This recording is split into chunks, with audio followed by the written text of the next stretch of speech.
Hello, I'm Pat O'Keefe from the Belmar Historical Society, here with another spotlight on Belmar history.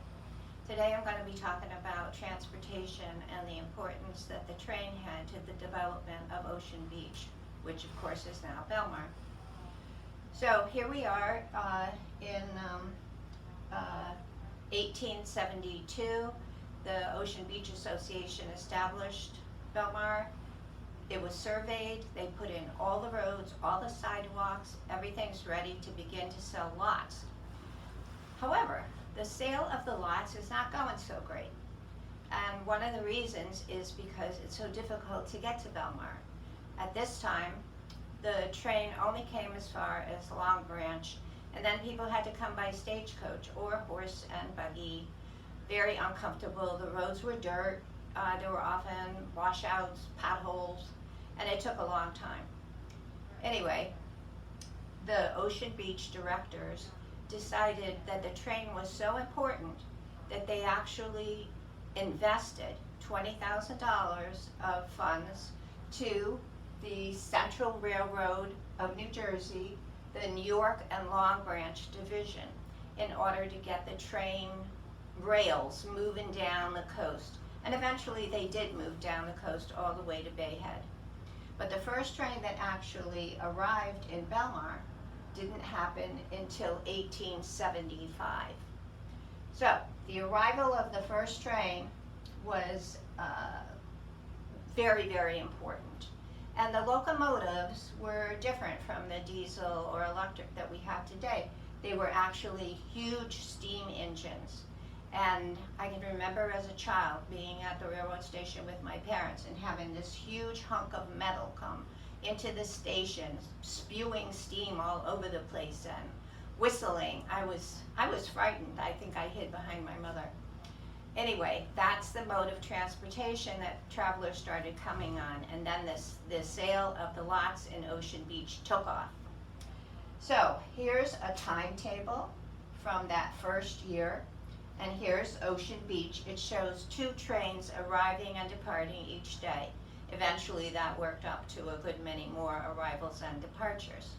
When people would come into the station, remember now, they were taking vacations for up to a month, sometimes the entire season. They brought a good amount of stuff with them. And they would be met at this original railroad station by horse and buggies who would bring their stuff to the hotel or the rental property that they had rented for their vacation. The original train station was eventually dismantled in 1908, and the pieces of it were auctioned off and they were used in other buildings. And we know of at least 2 homes and maybe more in Belmar that have pieces of the original Belmar train station in them. The new train station looked like this. Now remember, this is still when the roads are dirt and the train station was built, and they're still traveling by horse and wagon. This man is on a bicycle. The architect was Frank Bodine, and he was famous for building a lot of the railroad stations up and down the North Jersey coastline. The railroad station in later years, you can see the changeover. Now instead of horse and buggies in the meeting the passengers, we now have cars, some of the first Model Ts. Also, there was another building that was involved in the train transportation system, and that was this little freight depot, which was farther south on the rail line, about where 14th Avenue, on the 14th Avenue. And the goods that people purchased, and sometimes larger trunks, would go on a separate car, freight car, and be pulled off onto a siding in 14th Avenue, and then the materials would be loaded into this little freight terminal, and they would be eventually delivered to the people that ordered it. Now, if you want to be a history detective, and this might be fun for kids to do also, you can go over to 14th Avenue and you can still see the siding. It's there, it's not used anymore, but it's still there.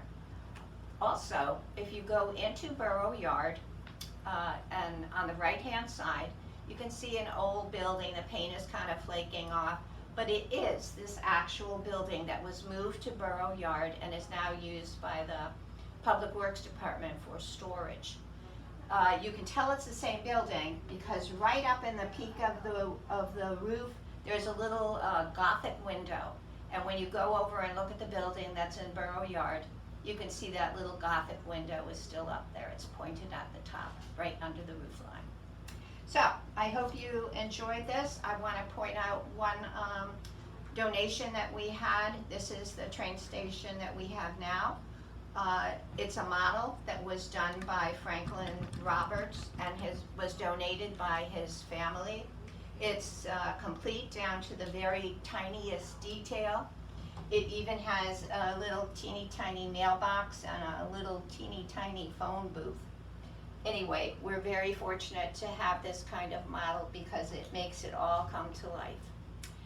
Hope you enjoy this and see you next time.